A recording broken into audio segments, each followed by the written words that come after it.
આશરે 10 મહિના પહેલા સિંગણપોર પોલીસ પથકની હદમાં ગુરુકુળ પાસેથી પકડાયેલા 70 ગ્રામ એમડી ડ્રગ્સના ચકચારિત કેસમાં આખરે ગાડીમાં ડ્રગ્સ મૂકવાના માસ્ટર માઇન્ડ એવા ચિરાગ ગોટીએ કોર્ટમાં સરેન્ડર કર્યું છે, જ્યાંથી પોલીસે તેની ધરપકડ કરી વધુ તપાસ હાથ ધરી છે। સુરતના સિંગણપોર પોલીસ પાસેથી મળતી માહિતી મુજબ આશરે 10 મહિના પહેલા સિંગણપોર ડભોલી પોલીસ પથકની હદમાં વેડરોડ ગુરુકુળ પાસે બ્રિજના નાકેથી કતારગામ માથી મંદિર પાસે રહેતા અલ્પેશ મિયાણીને સિંગણપોર પોલીસે 7 લાખ રૂપિયા એમડી ડ્રગ્સ સાથે પકડ્યો હતો।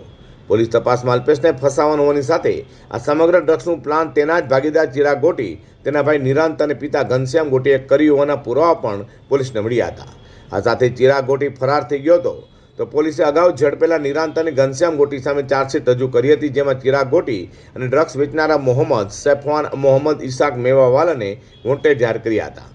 દરમિયાન નિરાંતે સુરતની સેશન્સ કોર્ટમાં જામીન માંગ્યા હતા, જે નામંજૂર કરી દેવાતા નિરાંતે ગુજરાત હાઈકોર્ટમાં જામીન માંગ્યા હતા, પરંતુ ત્યાં પણ જામીન રદ કરાતા નિરાંતે સુપ્રીમમાં જામીન માંગ્યા હતા। સુપ્રીમ કોર્ટમાં જામીન અરજીની સુનાવણીમાં ચિરાગ મુખ્ય સૂત્રધાર હોવાનું તેમજ ચિરાગ 8 મહિનાથી વોન્ટેડ હોવાની પણ દલીલો થઈ હતી। બંને પક્ષોની દલીલો બાદ કોર્ટે નિરાંતની જામીન અરજીમાં મુદત આપી હતી, ત્યારે ચિરાગને 2 અઠવાડિયાનો સમય આપીને સરેન્ડર થવા માટેનો ટકોર પણ કરાઈ હતી। તેથી સુપ્રીમ કોર્ટના આદેશ બાદ ચિરાગ ગોટી એડવોકેટ કેતન રેશમવાલા મારફતે સુરતની કોર્ટમાં સરેન્ડર થયો હતો અને કોર્ટે તેનો કબજો પોલીસને સોંપતા પોલીસે આગળની કાર્યવાહી હાથ ધરી છે।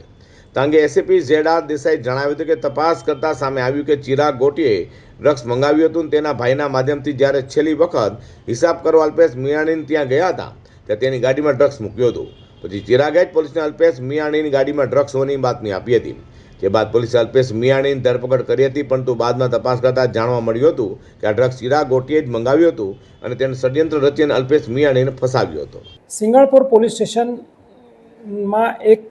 2025માં 205/2025 એનડીપીએસ એક્ટ મુજબ ગુનો દાખલ થયેલ, જે ગુનો તારીખ 18/3/2025ના રોજ દાખલ થયેલ, જેમાં અલ્પેશ મિયાણી નામના ઈસમ પાસેથી પોતાની કારમાંથી 78 ગ્રામનું ડ્રગ્સ મળી આવેલ, જે સિંગણપુર પોલીસે ગુનાના કામે કબજે કરેલ। ત્યારબાદ તેની વધુ તપાસ કરતાં આ ક્વોન્ટિટી ક્યાંથી આવી અને કેવી રીતે આવી, તે અલ્પેશ ક્યાંથી લાવ્યો તે બાબતે તપાસ ચોક બજાર પીઆઈને સોંપાયેલી। ચોક બજાર પીઆઈ 1 મહિનો તપાસ કર્યા બાદ અરજદાર સામેવાળા તરફથી રજૂઆત થતાં સદર તપાસ એસઓજી શાખામાં સોંપાયેલી, જે તપાસ ટીબી પંડ્યાનાઓએ કરેલી અને આ ડ્રગ્સ ક્યાંથી આવેલું તે એસઓજીના પીઆઈ શ્રી ટીબી પંડ્યા સાહેબે ડ્રગ્સ આપનાર વ્યક્તિઓ સમીર બલ્લર અને બીજો સફી નામનો માણસ, જેમણે ડ્રગ્સ સપ્લાય કરેલો, જેમના નિવેદન લીધેલા અને એ નિવેદન જૂની કલમ 164 મુજબ મેજિસ્ટ્રેટ રૂબરૂ પણ લેવડાવેલા, જેમાં હકીકત બહાર આવેલ કે આ ડ્રગ્સ ખુદ ચિરાગ ગોટીએ મગાવેલ હતું, જે સમીરે આપેલું હતું અને આ ડ્રગ્સ ચિરાગે પોતાના ભાઈના માધ્યમથી અલ્પેશ મિયાણીની ગાડીમાં એ લોકો 18 તારીખે જ્યારે છેલ્લો હિસાબ કરવા ગયા ત્યારે સીટની નીચેના ભાગેથી મૂકવામાં આવેલું, જે પોલીસને રેડ દરમિયાન મળી આવેલું અને આ બાતમી હકીકત આજ મુખ્ય આરોપી ચિરાગ ગોટીએ સિંગણપુર પીઆઈ